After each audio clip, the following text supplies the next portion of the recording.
Friends, আজকে আমরা এভিআরের connection সম্পর্কে জানবো। এখানে একটা হচ্ছে একটা জেনারেটরের ইন্টারনাল পার্টসের সাথে এভিআরের কানেকশানটা কীভাবে দেওয়া আছে, কীভাবে হয় সেটার একটা ডায়াগ্রাম দেওয়া আছে। এখানে এভিআরের ইলেকট্রনিক সার্কিটের পিন ডায়াগ্রামগুলো দেওয়া আছে এবং পিন ডায়াগ্রামের সাথে কীভাবে কোনটা ওয়ারিং হবে সেটা এখানে দেওয়া আছে। এই অংশে আমরা এক্সপ্লেন করব। ওকে, প্রথমে আমরা স্কিমেটিক ডায়াগ্রামটা দেখেন। এটা হচ্ছে একটা পিএমজিএস এক্সাইটেশন সিস্টেম। তার মানে হচ্ছে এটা হচ্ছে সেলফ এক্সাইটেড জেনারেটর। জেনারেটর মূলত দুই ধরনের এক্সাইটেশন থাকে, একটা সেলফ এক্সাইটেশন, একটা হচ্ছে সেপারেটলি এক্সাইটেশন। সেপারেট এক্সাইটেশনে এই অংশটা থাকবে না, এটা পার্মানেন্ট ম্যাগনেটিক অংশটা থাকে না।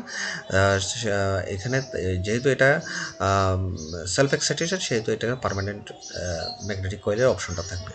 ওকে, এক্সাইটার কয়েল থেকে দুইটা এক্সাইটার কয়েল থেকে দুইটা কেবল এসে এভিআরের সাথে কানেক্টেড হবে এবং জেনারেটরের আউটপুট থেকে দুইটা অংশ এসে এভিআরের সাথে কানেক্টেড হবে। এখানে সেটা দেখানো হয়েছে। ওকে, এখন দেখা যাচ্ছে পিন ডায়াগ্রামে P2, P3 এবং P4। এই P2, P3, P4টা হচ্ছে এই তিনটা লাইন, যেটা পার্মানেন্ট ম্যাগনেটিক কয়েল থেকে এভিআরে গেছে। এই P2, P3, P4 এই তিনটা লাইন এভিআরে আসছে, P2, P3, P4। ওকে, এক্সাইটার থেকে যে লাইন দুটা এভিআরে কানেক্টেড হবে, সেগুলো লাইন দুটোকে এক্স বা এক্সএস, এক্স প্লাস বা এক্সএস মাইনাস অথবা F1 অথবা F2 দিয়ে ডিনোট করা হয়ে থাকে। এখানে যেভাবে ডিনোট করা হয় সেভাবে এখানে দেখানো হয়েছে। তাহলে এখানে আমার এক্স এবং এক্সএস এবং এক্স, এই দুইটা হচ্ছে আমার, এটা হচ্ছে পজিটিভ, এটা হচ্ছে নেগেটিভ। ডিসি এভিআর থেকে সরাসরি কোথায় আসবে? এক্সাইটার কলে আসবে। এভিআর থেকে এক্স হয়ে পজিটিভ এবং এক্সএস হয়ে নেগেটিভ এক্সাইটেশন কয়েলে আসবে। ওকে ওকে এখন জেনারেটরের আউটপুট থেকে 220 ভোল্ট, অথবা এখানে 220 ভোল্টও নিতে পারে অথবা 440 নিতে পারে। এখানে 440 নিছি, 202 নম্বর এবং 3 নম্বর টার্মিনালে কানেক্ট করতে হবে। এই 2 এবং 3 নম্বর টার্মিনাল জেনারেটর আউটপুট থেকে কানেক্টেড হবে। ওকে,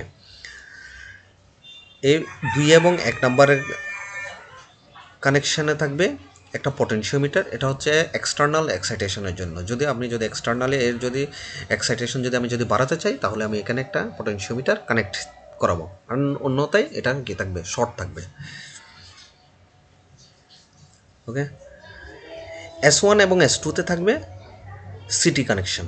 S1 এবং S2-তে থাকবে সিটি কানেকশন।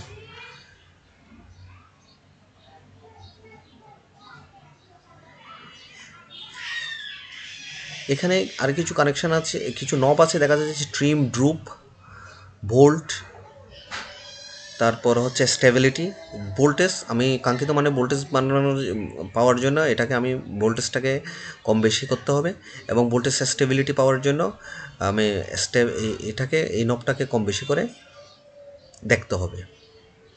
ট্রিমটা অপশনটা ইউজ করা হয় মূলত আপনার ভোল্টেজ বা পিএফ কন্ট্রোলের জন্য। ড্রুপটা মূলত হচ্ছে ভোল্টেজ রেগুলেশনের জন্য ব্যবহার করা হয় থাকে। এখানে কিছু পিন ডায়াগ্রাম আছে, যেমন আছে এ বি সি। যদি আন্ডার 90 কিলোওয়াট, যদি 90 কিলোওয়াটের নিচে হয়, আন্ডার 90 কিলোওয়াট, যদি 90 কিলোওয়াটের নিচে হয়, তাহলে আমি সিআর এটাকে শর্ট করব। 90 কিলোওয়াট টু 550 কিলোওয়াটের মধ্যে হলে আমি বিআরসিকে শর্ট করব, এবং ওভার 550 এর উপরে হলে আমি এআরবিকে শর্ট করে রাখবো। এখন কথা হচ্ছে আমার জেনারেটরটা কোন ধরনের ফ্রিকোয়েন্সিতে আমি ইউজ করবো। জেনারেটরটা যদি 4 পোল 60 হার্টস হয়, তাহলে 1 আর 3 নম্বর পিনের সাথে আমি শর্ট করে রাখবো। যদি 4 পোল 50 হার্টস হয়, তাহলে 2 আর 3-এর মধ্যে কানেক্ট করে রাখবো। আর যদি 6 পোল 50 হার্টস হয়, 1 আর 2-এর মধ্যে এটাকে কানেক্ট করতে হবে। আর নো লিঙ্ক, যদি কোনো শর্ট না করি, তাহলে এটা দিয়ে বোঝাবে যে এটা 6 পোল 60 হার্টস।